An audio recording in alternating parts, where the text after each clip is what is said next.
La santé des femmes, elle est bien prise en charge, en particulier autour des questions de reproduction, de maternité, etc.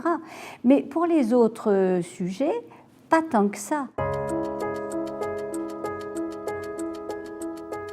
Je vais prendre l'exemple des maladies cardio-cérébrovasculaires où les femmes sont extrêmement mal soignées par rapport aux hommes. On a longtemps méconnu les signes des accidents vasculaires cérébraux et des infarctus du myocarde spécifiques aux femmes. On faisait comme si le cœur des femmes était comme si le cœur en général était neutre et donc comme si le cœur des femmes fonctionnait comme celui des hommes, ce qui n'est pas tout à fait exact. Je dirais pour deux raisons. La première, c'est que les femmes qui sont en situation de précarité sont des femmes qui pensent peu à elles et qui ne se soignent pas. Se soigner, la maladie, ça vient après tous les autres sujets qui peuvent être tout simplement se nourrir, se déplacer, aller de chez un employeur chez un autre, s'occuper de ses enfants, les récupérer, etc. Ça, c'est un premier point. Et puis le second point, c'est que la précarité, par les effets conjugués de la malnutrition, du mal-logement, des mauvais traitements que ces femmes peuvent rencontrer, les violences, etc., fait que c'est un facteur de risque aggravant dans un très très grand nombre de maladies.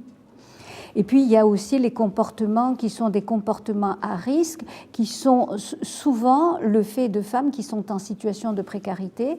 Et je pense à deux sujets qui sont le tabagisme et l'obésité. C'est ça qui est tellement accablant quand on travaille dessus, c'est que quand on est dans notre système de soins, dans notre système de pensée, aujourd'hui en France, dans une démocratie, quand on a l'égalité chevillée au corps, c'est de voir la précarité considérée comme si c'était un destin. Ça n'est pas un destin, c'est pas possible de considérer ça comme ça.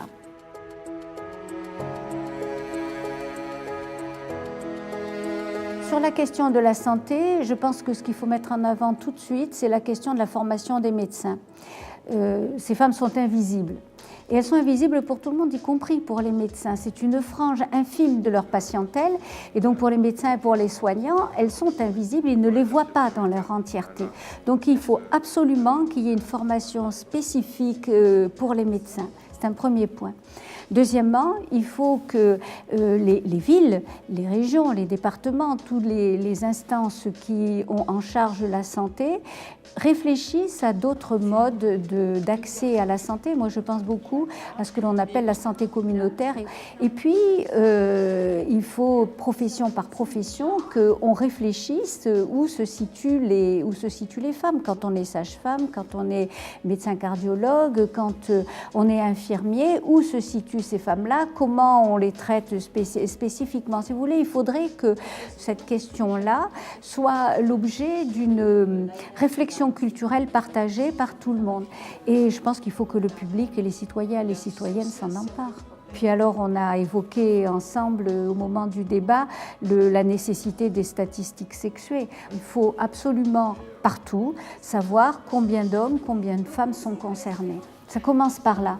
Si vous voulez traiter la question de ces gens qui sont en très grande difficulté, il faut connaître tous les paramètres qui les concernent et pour arriver à cibler très précisément, à trouver les remédiations.